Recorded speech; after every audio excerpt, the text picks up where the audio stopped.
అండి. Welcome back to Freddy Jennis kitchen. నేను మీ ప్రియాంక. ఈరోజు ఇంట్లోనే చూస్తుంటేనే మీకు తెలిసిపోతుంది ఈ రెసిపీ అనేది ఏంటో. చాలా సింపుల్గా ఎలా చేసుకోవాలో చూపిస్తున్నాను. అలానే దీనికి కాంబినేషన్గా మనము నాటుకోడి పులుసు కూడా ఇందులోనే మీకు చూపిస్తున్నాను.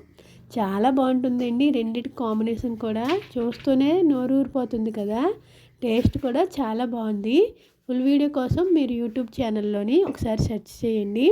అలానే దీనికి కాంబినేషన్గా సోడిపిండితోని ఇలా తోప చేసుకున్నారంటే ఈ రెండిటి కాంబినేషన్ కూడా వేరే లెవెల్. అంతే చాలా బాగుంటుంది. సింపుల్గా ఎలా చేసుకోవాలో మీకు ఈ రెండు రెసిపీస్ కూడా నా యూట్యూబ్ ఛానల్లోని మీకు ఉంటుంది, మీరు వెళ్ళి చూడండి.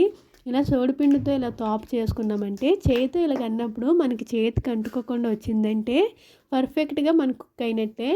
మనకి ఎటువంటి డౌట్ లేకుండా ఈ తోప కూడా రెడీ అయిపోయింది. ఎంతో బలంగా ఉండే ఈ సోడిపిండితో ఈ తోప చేసుకొని తిన్నామంటే ఎంతో హెల్తీగా ఉంటాము, ఆరోగ్యంగా కూడా ఉంటాము. ఈ రెండు కూడా వేసుకొని తిన్నామంటే చాలా బాగుంటుంది. చూసారు కదా, నాటుకోడితోని మనము తోప అనేది ప్లేట్లో వేసుకొని వేడివేడిగా సర్వ్ చేసుకుంటే ఈ రెండిటి కాంబినేషను చాలా బాగుంటుంది. చూస్తూనే నోరూరిపోతుంది కదా. ఇలాగ మనము రాగి పిండితో ఇలా తోప చేసుకొని పైన ఇలా నాటుకోడి పులుసు వేసుకొని తింటే ఉంటుంది, చాలా బాగుంటుందండి. మీకు కూడా ఈ రెండిటి కాంబినేషన్ నచ్చినట్లయితే ఒక లైక్ చేయండి, కామెంట్ చేయండి.